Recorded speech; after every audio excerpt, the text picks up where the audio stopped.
Salut les preppers, je suis super content de pouvoir vous reparler, tout excité même je dirais, après cette longue absence, très longue absence, plusieurs mois je crois, à peu près 9 mois. Je vous prie de m'excuser, si j'ai fait ça c'est parce que j'avais beaucoup de projets en cours. Bon déjà j'ai été papa donc il a fallu que je m'occupe du petit, c'est vrai que quand ils ont moins d'un an c'est un peu compliqué. Et puis également pris par le travail, le quotidien, et puis l'achat de la nouvelle maison. Donc voilà, je voulais vous parler de tous ces projets, tous ces nouveaux projets. Beaucoup de choses, énormément de choses. Donc je vais commencer par vous montrer donc l'achat de cette maison. Alors je ne vais pas vous montrer tous les détails, mais je vous montre le plus gros, le plus important. Donc en fait, maison avec un terrain de 1400 mètres carrés.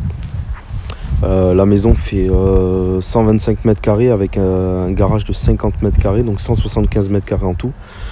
Le garage très pratique, 50 mètres carrés avec un petit évier, une petite mezzanine qui doit faire à peu près 5-6 mètres carrés.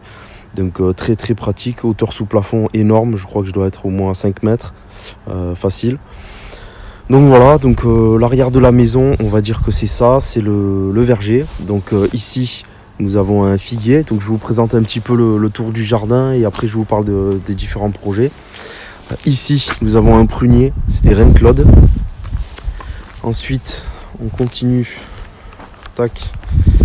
Là, juste là, nous avons un pêcher. Là, juste ici, là. Vous voyez peut-être, voilà, ici c'est un abricotier. Ensuite, là nous avons cet arbre là, c'est un cerisier. Juste derrière également un cerisier. Et juste là un pêcher également. Nous avons bien sûr un truc qui est plutôt pas mal. Juste là sur la gauche, vous pouvez le voir.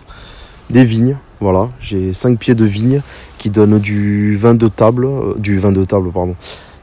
Qui donne du raisin de table rouge.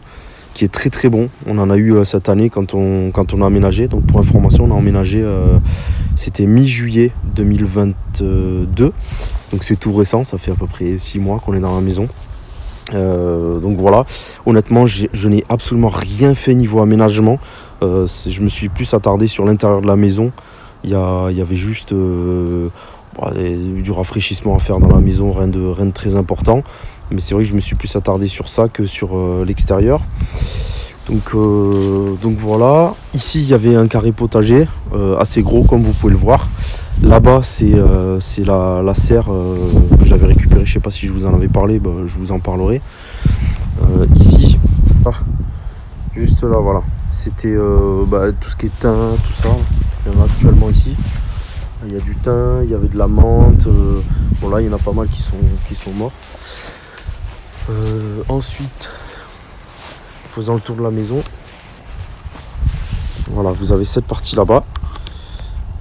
Tac, voilà, cette partie là-bas où il y a terrasse avec piscine, et de l'autre côté il y a encore une très grosse partie du terrain avec en fond là-bas, je sais pas si on le voit, une petite cabane métallique qui est plutôt pas mal pour ranger les outils. Donc j'en étais où? Voilà, donc là le terrain. Alors quels sont les projets à venir? Alors projet à venir, bien sûr, ça va être création d'un potager. Donc je vais faire un potager à même la terre, ici, là, juste là. Je vais faire des potagers ici, un potager à même la terre. Là, le carré potager qu'il y a ici, je compte le refaire entièrement parce qu'il est trop gros, trop imposant. Donc pour accéder aux légumes qu'il y a au milieu, pas très pratique, il faudrait mettre les pieds dedans. Enfin, je le trouve pas très fonctionnel. Et puis il a été fait de briques et de braques. Il est dans un piteux état. Donc je vais tout refaire, carré potager. Donc ça c'est prévu normalement pour l'été prochain, pour qu'on commence à avoir des légumes, étant donné qu'on a déjà les fruits, il y a quand même pas mal, il y a de quoi faire. Cette année on a eu également des figues quand on est arrivé. On a eu des figues, on a eu quelques pêches, mais avec les fortes chaleurs qu'il y a eu, elles n'étaient pas très bonnes. Donc on va voir l'été prochain. Ça c'était une serre, je ne sais pas si je vous avais dit, une serre que j'avais récupérée gratuitement. Une petite serre qui doit faire à peu près, je sais pas, dans les 2 mètres carrés, un peu plus de 2 mètres carrés. Donc ça c'est prévu que je fasse normalement soit une petite dalle, soit un petit truc à peu près équilibré au sol. Avec ça pour démarrer les semis, parce qu'à l'époque, je sais pas si vous vous souvenez, mais les semis je les faisais dans la maison parce qu'il y avait une bonne température aux alentours des 20 degrés, donc je les faisais dans la maison. Là ça sera dans la serre à l'extérieur, voilà, comme ça ne prendra pas de place dans la maison. Là-bas, comme vous pouvez le voir, il y a un tout petit point d'eau juste ici, voilà, donc pour arroser tout ça, sachant qu'il est prévu que je mette à cet endroit même, normalement par là, c'est prévu que je mette des récupérateurs d'eau de pluie, normalement 2, il y aura 2000 litres, donc voilà, récupérateur d'eau de pluie. Je sais pas si je vais les mettre les uns sur les autres ou à côté, peut-être les uns sur les autres, je sais pas, ça prendra moins de place. Ensuite, j'ai prévu de faire juste ici, donc monter une palissade d'environ 1m80 à 2 mètres, juste là, voilà, monter une palissade ici continuer de fermer la palissade. Cette petite haie qui sert absolument à rien, qui est dans un état complètement pourri, cette haie va sauter. Ici, ce petit buisson là, pareil, va sauter. Ça fait une genre d'arche, mais très très mal entretenu. Ça, c'est en train de s'affaisser, ça se casse la gueule. Donc tout ça, ça va sauter. Il y aura une palissade ici avec un petit portillon bois.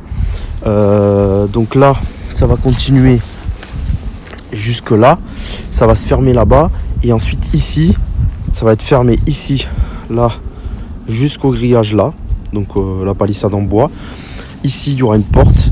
Et là, il y aura le poulailler. Donc ça fait, en termes de mètres carrés, ça fait plutôt pas mal. Je crois qu'il y a 60 mètres carrés ou 80 mètres carrés en tout. Je crois bien 80 mètres carrés. Donc ici, ça va être les poules. Avec une cabane que je vais faire moi. Normalement, la cabane devrait être assez grande. Ce sera quelque chose où on pourra rentrer à l'intérieur. Donc voilà, les poules, on en a toujours eu 2. Ouais, 2. Les dernières, on les avait données. Donc les suivantes, j'en prendrai au moins 3, voire 4. Voilà, 3 à 4 poules. Comme ça, on aura un peu plus d'œufs pour l'autonomie. Donc j'ai parlé des poules, j'ai parlé de la palissade, j'ai parlé également de tout ce qui est verger, arbres fruitiers, j'ai parlé des carrés potagers, de l'autonomie en eau. Alors ça, c'est un truc que j'avais jamais pu faire, d'avoir des bidons, des citernes à eau. C'était assez compliqué à mettre en œuvre où j'étais, puisque j'étais en location. Voilà, donc là je vais pouvoir le faire. Autre projet prévu pour la maison qui va être vraiment top, ça va être l'installation de panneaux solaires. Donc on a démarché pas mal de sociétés pour le photovoltaïque. On a trouvé une société avec des prix plus que corrects pour une installation en 4,5 kW crête. Donc qui devrait suffire normalement pour notre maison. Donc ça sera en autoconsommation et non pas sur batterie, puisque sur batterie on a une consommation qui est quand même assez importante avec la piscine, les clims, etc. Et on ne peut pas se permettre pour l'instant de mettre des batteries, ça coûterait trop cher, ça serait pas viable dans le temps puisqu'il faudrait les changer régulièrement, etc. On va attendre qu'il y ait des batteries un peu plus performantes qui sortent, parce que pour l'instant c'est pas top, même les batteries lithium, tout ça, ça coûterait beaucoup trop cher. Donc là, l'installation ça sera en autoconsommation, donc c'est parfait pour nous puisque dans cette maison on chauffe au poêle à granulés. Donc poêle à granulés, bon, c'est vrai que les tarifs ont explosé ces derniers temps, mais si on s'y prend un peu tôt, on arrive à les avoir pas trop cher. Et donc c'est l'été qu'on consomme le plus avec les climatisations, la pompe de la piscine. On a également une pompe à chaleur pour chauffer ou refroidir la piscine, etc. Donc tout ça, ça consomme, et c'est l'été où il y a le plus de soleil, donc où on fournirait le plus d'électricité. Donc ça serait parfait pour nous. On est les clients idéaux, comme disent les commerciaux en photovoltaïque. Et voilà, donc prochainement, installation de panneaux photovoltaïques, je vous montrerai ça. On partirait donc sur 12 panneaux solaires avec une installation voilà, avec des micro-onduleurs. C'est un micro-onduleur pour 2 panneaux, me semble-t-il. Voilà, avec tout le tralala, connexion au téléphone pour pouvoir voir à distance tout ce qu'on consomme, tout ce qu'on revend à EDF. Alors après, le but, c'est pas de revendre à EDF, hein, c'est 10 centimes du kilowatt. C'est dérisoire. Donc le but, c'est de se rapprocher au plus près de notre consommation effective, j'allais dire, pour ne pas revendre trop à EDF, puisque ça n'en vaut pas la peine. Voilà, donc les panneaux solaires. Également en projet, changement du ballon d'eau chaude. On a un ballon d'eau chaude qui est vieillissant, il a 12 ans. Ballon d'eau chaude basique avec la fameuse résistance à l'intérieur. Il est très vieillissant et on a prévu de le changer par du ballon thermodynamique avec pompe à chaleur déportée, c'est-à-dire pompe à chaleur extérieure. Un ballon de 270 litres, donc assez grosse capacité. Et voilà, donc ça pareil, ça nous ferait baisser la consommation d'eau, parce qu'on tire vachement sur l'eau froide avant que l'eau chaude arrive, parce que j'imagine que la résistance doit être pleine de calcaire. Et grosse économie d'électricité divisée par 5 selon les prévisions. Donc ça promet quelque chose de pas mal. Également, autre chose qui est prévue, c'est l'installation du gainable, mais bon, ça vous vous en foutez, mais c'est juste, voilà, on a un système de poêle à granulés qui nous chauffe toute la maison, il est assez puissant. Et en fait, il est gainable, c'est-à-dire qu'il y a deux bus qui sortent dans le couloir et qui distribuent, en fait, qui réchauffent les chambres si on laisse la porte ouverte. Donc c'est plutôt pas mal, mais on aimerait avoir un deuxième système de chauffage en électrique pour pouvoir parer à toute éventualité, si le prix du granulé est trop cher, etc. On a déjà un système de split dans le salon qui nous permet d'avoir et de la clim en hiver et du chauffage en hiver pour chauffer le salon si jamais le poêle ne fonctionne plus ou etc. Parce que c'est vrai que c'est quand même bardé d'électronique ces poêles à granulés. C'est pas très résilient, j'avoue. C'est quand même mieux d'avoir un insert ou un poêle à bois. Mais un poêle à bois, ça prend quand même beaucoup de place pour stocker le bois. Il faut avoir un appentis dehors pour stocker le bois, pour qu'il soit au sec. Et les granulés, c'est quand même le côté très pratique, surtout pour madame. Elle n'a pas besoin de sortir, de mettre le bois, d'allumer un feu. Voilà, c'est un peu compliqué. Donc il suffit juste qu'elle mette des granulés dans le bac et c'est parti, ça fonctionne. Voilà, donc on voulait avoir ce système-là. Et le système de chauffage électrique, étant donné qu'on aura les panneaux solaires, notre consommation d'électricité sera fortement en baisse, notamment avec les prévisions d'augmentation qui arrivent. Apparemment, ça va augmenter tous les ans de 15%. En tout cas, cette année, 15% en février. L'année prochaine, au moins 15%. Malgré qu'il y a le bouclier tarifaire par rapport à l'État, tout ça ne durera pas indéfiniment.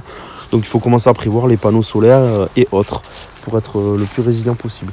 Donc voilà, concernant le gainable, pour chauffer la partie chambre qui sera réversible, clim et chauffage. Voilà. Donc ça c'est pour la partie à l'arrière du jardin. Voilà, donc maintenant que j'ai parlé des énergies, des panneaux photovoltaïques, etc. Là-bas, là-bas se trouve un composteur. Bon, je suis pas du tout fan du concept. Je trouve que ça marche pas très bien, ça dégueule sur les côtés. Il y a les animaux qui viennent gratter. C'est vraiment pas top. Donc je vais faire un système de palettes, tout simplement en trois murs là en palettes. Pour pouvoir mettre mon compost à l'intérieur. J'ai 2 bacs comme ça, j'en ai un ici, un en haut à côté de la petite cabane métallique. Je m'en débarrasserai parce que ça ne m'intéresse vraiment pas du tout. Et donc j'utiliserai un autre système. Maintenant je vais vous montrer la réserve qui a bien changé. Je pense que ça va plaire à beaucoup de personnes. Je vais montrer vite fait la réserve. Je pense que je ferai une vidéo exprès sur la réserve. Mais je vais vous montrer ça tout de suite. Voilà, donc c'est parti, je vais vous parler de la réserve. Donc c'est une pièce exprès, désolé, il y a le linge qui tourne à côté. C'est une pièce exprès pour la réserve alimentaire, réserve de munitions, coffre avec armes, etc. Et 2-3 trucs de matériel, donc je vais vous montrer ça. Donc là il y a les fameux fûts hermétiques avec la nourriture, j'ai envie de dire long life quoi, qui tient au moins 20 ans. Donc ça c'est sur du long terme, c'est plutôt les stocks morts. Ça, bon, ça c'est les listes. À chaque fois qu'on sort quelque chose de la réserve, on fait un système de listes comme ça pour pouvoir renouveler. Bon, ici le coffre, je crois que je vous l'avais jamais montré. Là, nous avons les stocks alimentaires. Alors, j'ai mis mon arbalète ici parce que j'ai pas de place ailleurs pour l'instant pour l'installer. Donc ici, nous avons les stocks alimentaires. Voilà. Nous avons également les stocks matériels ici, enfin matériel, produits, entretien, tout ça. Voilà. Tac, tac, tac, tac, tout ce qui est bougies, sacs poubelles, voilà. En bas, nous avons les munitions, les piles, les radios, les lampes, voilà, un petit peu de matos. Là, nous avons encore de la nourriture. Voilà, tout ce qui est pour bébé, tout ça. Voilà, de la nourriture. Et également j'ai tout ce qui est ration militaire et j'en ai quand même pas mal des MRE. J'ai tout ce qui est ration militaire, je dois en avoir une bonne soixantaine qui sont ailleurs. Donc voilà, il y a de quoi faire pour la bouffe. C'est un peu plus clair d'avoir fait une réserve, vraiment une pièce que pour la réserve. Ça a toujours été je vais pas dire mon rêve, mais vraiment quelque chose que je voulais vraiment faire depuis très longtemps. De pouvoir faire les choses comme ça, carré, d'avoir une pièce exprès pour ça. Voilà, je suis quand même assez content. Bien sûr, le stock d'eau, juste là, vous pouvez le voir, il y a 3 étagères, que ce soit l'eau du petit ou pour notre eau à nous. Nous avons bien sûr le stock de papier toilette et d'essuie-tout, quoi. Voilà, ici. Et voilà, donc pour la réserve, voilà, je pense que j'ai à peu près tout dit. Je ferai un détail, une vidéo détail, je pense, prochainement, pour faire un petit récap de ma réserve. Ça fait longtemps. Voilà, après tout ce qui est matériel, les petits poêles de camping, tout ça, c'est tout dans le garage. Je manque de place. J'ai quand même 50 mètres carrés dans le garage, mais j'ai pas eu encore le temps de vraiment tout ranger, puisque le garage est en réaménagement. Pour l'instant, on y stocke, on y gare les voitures, mais c'est prévu de faire une salle de sport et d'autres trucs dedans. Donc c'est pas encore super méga aménagé, mais en tout cas, voilà, vous pouvez voir à quoi ça ressemble. Donc la réserve ne va pas spécialement évoluer. D'ailleurs, en parlant de ça, je fais une petite parenthèse. J'ai mis des panneaux comme ça, un peu plus résistants, puisqu'avant c'était des panneaux comme ceci. Voilà. Voilà, c'était les tout fins, ça faisait un demi centimètre, et ça s'affaissait sur le milieu, notamment avec les boîtes de conserve. Donc j'en ai mis des assez costauds, ça fait plus d'1 centimètre. Elles sont super solides celles-là, et on peut charger la mule. Ils disent qu'on peut mettre jusqu'à, je crois, 200 kg sur les trucs. Honnêtement, je vous le dis, c'est pas vrai. Le moindre poids, ça s'affaisse, c'est pas terrible. Donc voilà, j'ai profité pour mettre ça. Et on va passer à la suite. Voilà, les preppers, je vous montre le poêle à granulés. C'est un assez gros poêle à granulés. Voilà, il fonctionne juste avec les granulés qu'il y a ici, là. Tac. Ceux qui ne connaissent pas, voilà, c'est assez simple d'utilisation. Et c'est ce qui nous chauffe toute la maison. Donc ça souffle ici. Donc ça, c'était les, entre guillemets, les anciens poêles. Il a été installé il y a 5 ans, mais les anciens poêles soufflaient par dessus, alors que les nouveaux poêles soufflent plutôt en façade. Et ensuite, on a les buses dans le couloir, tout simple, des buses un petit peu comme des têtes de VMC qui crachent dans le couloir la chaleur. Donc à 2 endroits différents, puisque le couloir est assez long pour desservir toutes les chambres. Et voilà, donc le poêle à granulés est là, tout simplement. Voilà les preppers, cette vidéo est terminée. C'était juste pour revenir dans le game, comme on dit. Désolé de m'être absenté, je ferai peut-être pas autant de vidéos qu'avant. J'ai vraiment pas beaucoup de temps, bon, comme vous le savez, ça me prend énormément de temps entre le tournage de la vidéo, le préparatif avant, les montages, etc. Mais je vais essayer de faire le maximum. Je vous ai pas parlé également, on le voit au pied là, du goutte à goutte. J'aimerais faire installer le goutte à goutte sur tous les arbres fruitiers, etc. Et si possible le connecter avec les citernes. Je vous ai pas parlé également des détecteurs de lumière que j'ai commencé à installer, mais que j'ai pas encore installé partout, mais qui vont faire tout le tour de la maison pour la sécurité de la maison. Voilà, il y a plein de trucs dont je vous ai pas parlé, mais je le ferai dans d'autres vidéos individuelles. Comme ça sera un petit peu plus pratique et je veux pas que cette vidéo soit trop longue. Voilà, donc continuez à vous abonner à ma chaîne si ce n'est pas déjà fait. Pour ceux qui me suivent depuis des années maintenant, merci beaucoup. On a dépassé les 5000 abonnés, ce qui est déjà énorme. Merci à vous pour votre fidélité et continuez de me suivre. Et je vais essayer de faire des vidéos avec du contenu méga top et puis de vous montrer la construction du poulailler, l'installation de tout. En fait, on part de rien, il n'y a rien ici pour l'autonomie, à part le verger qui était déjà installé, on va dire. Mais voilà, je vais vous montrer comment monter une maison la plus autonome possible et la plus résiliente possible. Voilà. Allez, ciao les preppers, merci.